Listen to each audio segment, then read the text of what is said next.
sometimes it can be a real pain being on the buy side.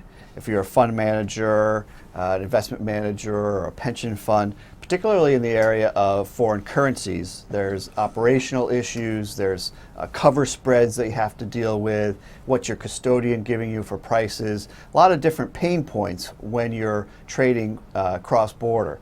And we're going to dig into some of those questions and some of those issues today, find out what the industry is doing to perhaps solve some of them and make them less painful. My guest to talk about that is Richard Ko, who's the founder, CEO, and chief architect of M-DAQ.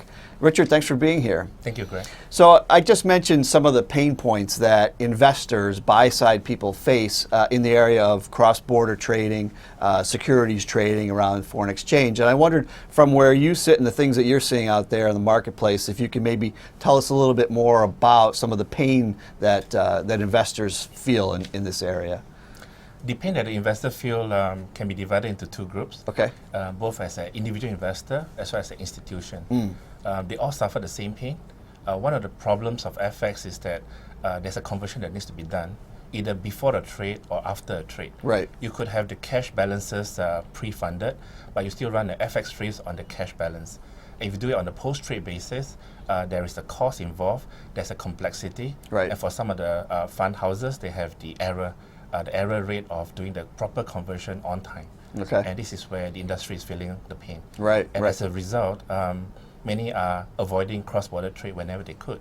But this is really not right for diversification of the portfolio. Right. Now, is there some level where if I'm a portfolio manager that I may not feel that that pain because my broker's handling it, so I don't really think about it? Is that part of the way the industry has sort of developed over time?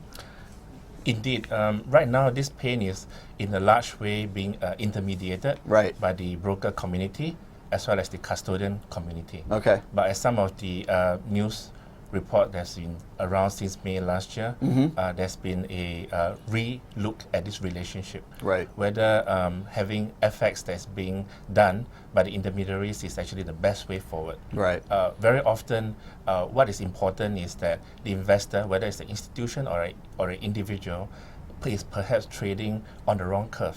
What I meant by that is that they do not treat FX as part of the decision-making process. Okay. Instead, they treat FX as a pre- or post-trade event. Right. And treating it as an independent event. Okay. Thus, the entry and exit point of the equity trade, the securities trade, may be wrong because FX was never part of the decision. Right. The timing was wrong. Right.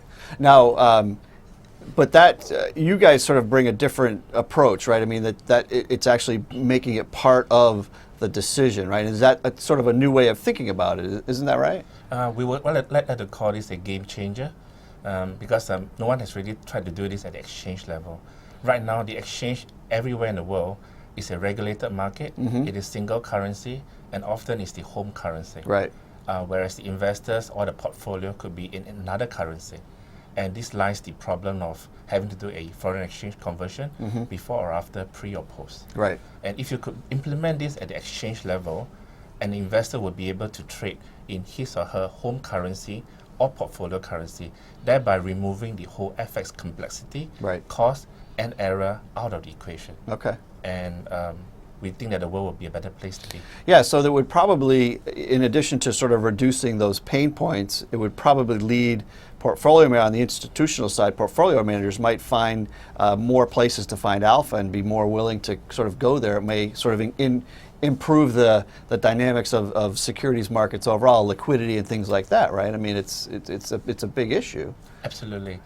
Many of the exchanges today have different degree of foreign currency cross-border trade participation, ranging from as low as the low 20% to as high as 2/3. Okay. However, we think this number can grow further, whereby it aids in the general portfolio diversification strategy. Right now, what is not happening is that exchanges are still not giving out prices in a single curve for each of the currency where the investors may be based. Okay. The cost is actually not the real issue here. The real issue is investors in general are trading and looking at the wrong pricing curve. And the timing was just wrong. Right. In fact, we like to say that the world got it wrong up to now. Right. Okay.